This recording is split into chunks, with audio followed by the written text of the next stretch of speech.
এক দেশে ছিল এক অদ্ভুত নিয়ম। এই নিয়ম অনুযায়ী যারা বার্ধক্যে উপনীত হয়ে কাজ করতে অক্ষম হয়ে পড়তেন তাদের পাহাড়ে ফেলে আসতে হতো। রাজা মনে করতেন বয়স্কদের যত্ন নেওয়ার বোঝা কমালে সাধারণ মানুষের জীবন সহজ হয়ে যাবে। এই কঠোর নিয়ম চালু থাকাকালীন এক পিতা পুত্র খুব ভালোবাসতেন একে অপরকে। সময় গড়িয়ে গেল, পিতারও বয়স হয়ে গেল, তিনি আর কাজ করতে পারতেন না। দেশের নিয়ম অনুযায়ী ছেলেকে বাধ্য হয়ে তাকে পাহাড়ে ফেলে আসতে হবে, কিন্তু বাবাকে ছেড়ে থাকতে পারার কথা ছেলে ভাবতেই পারছিল না। তবু শাস্তির ভয়ে সে বাবাকে কাঁধে নিয়ে পাহাড়ের দিকে রওনা দিল। পাহাড়ের চূড়ায় পৌঁছে তার মন কেঁদে উঠল। শেষ পর্যন্ত বাবাকে সেখানে রেখে আসতে পারল না। সে তাকে সঙ্গে নিয়ে ফিরে এলো এবং বাড়ির পিছনে লুকিয়ে রাখল। চুপি চুপি খাবার এনে তাকে খাওয়াতে লাগলো। একদিন রাজা তার প্রজাদের বুদ্ধি পরীক্ষা করতে চাইলেন। তিনি ঘোষণা করলেন, যে ছাই দিয়ে বোনা দড়ি এনে দিতে পারবে সে পুরস্কৃত হবে। লোকজন অবাক হয়ে গেল। ছাই দিয়ে কি কখনো দড়ি তৈরি করা সম্ভব? ছেলেও এই ধাঁধার কথা শুনে বাবাকে বলল। বাবা বললেন, একটা দড়ি নিয়ে বড় পাত্রে পেঁচিয়ে রাখো, তারপর সেটা জ্বালিয়ে দাও। ছেলে বাবার কথা মতো কাজ করল। দড়ি পুড়ে গেল, কিন্তু তার ছাই ঠিক আগের মতো দড়ির আকারেই থেকে গেল। সে সেটি রাজাকে দেখালো এবং পুরস্কার জিতল। 1 মাস পর রাজা দ্বিতীয় পরীক্ষার আয়োজন করলেন।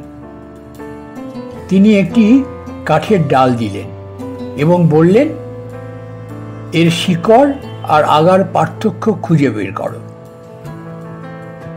ডালের দুপ্রান্ত দেখতে একই রকম ছিল, তাই কেউই এর উত্তর খুঁজে পেল না। ছেলে কাঠের ডালটি বাড়িতে এনে বাবাকে দেখালো। বাবা বললেন, ডালটি পানিতে রাখো, যে দিকটি বেশি ডুবে যাবে সেটি গোড়া, আর যে দিকটি ভেসে থাকবে সেটি আগা। ছেলে বাবার উপদেশ মতো কাজ করল এবং রাজাকে দেখিয়ে আবারও পুরস্কার জিতল। এরপর রাজা আরো কঠিন এক ধাঁধা দিলেন। তিনি বললেন, একটি ঢোল তৈরি করো যা কোনো আঘাত ছাড়াই শব্দ করবে। সবার মাথা ঘুরে গেল। কেউই এমন ঢোল বানানোর উপায় খুঁজে পেল না। ছেলে আবার বাবার শরণাপন্ন হলো। বাবা বললেন, ঢোল তৈরি করো, তার ভেতরে একটি মৌমাছির চাক রাখো। ছেলে বাবার নির্দেশ মতো ঢোল বানিয়ে রাজাকে দিল। রাজা ঢোলটি হাতে নিয়ে নাড়লেই এর ভেতরের মৌমাছিরা ওড়ে, ফলে ঢোলে শব্দ হয়। রাজা বিস্মিত হয়ে ছেলেকে জিজ্ঞেস করলেন, তুমি কিভাবে এত কঠিন প্রশ্নের উত্তর পেলে? অভিজ্ঞতার মূল্য, ছেলে বলল। রাজামশাই, আমার নিজের কোনো অভিজ্ঞতা নেই। আমার বৃদ্ধ বাবাই সব উত্তর দিয়েছেন। ছেলের কথা শুনে রাজা খুবই নরম হয়ে গেলেন। তিনি উপলব্ধি করলেন জীবনের কঠিন সমস্যার সমাধান বের করতে অভিজ্ঞতা সবচেয়ে মূল্যবান। রাজা সঙ্গে সঙ্গে ঘোষণা করলেন, আজ থেকে আর কোনো বৃদ্ধকে পাহাড়ে ফেলে আসতে হবে না। এরপর থেকে সকল বৃদ্ধ বৃদ্ধারা পরিবারের সঙ্গেই আনন্দেই থাকতে লাগলেন। এই গল্পটি থেকে আমরা একটি মূল্যবান শিক্ষা গ্রহণ করলাম।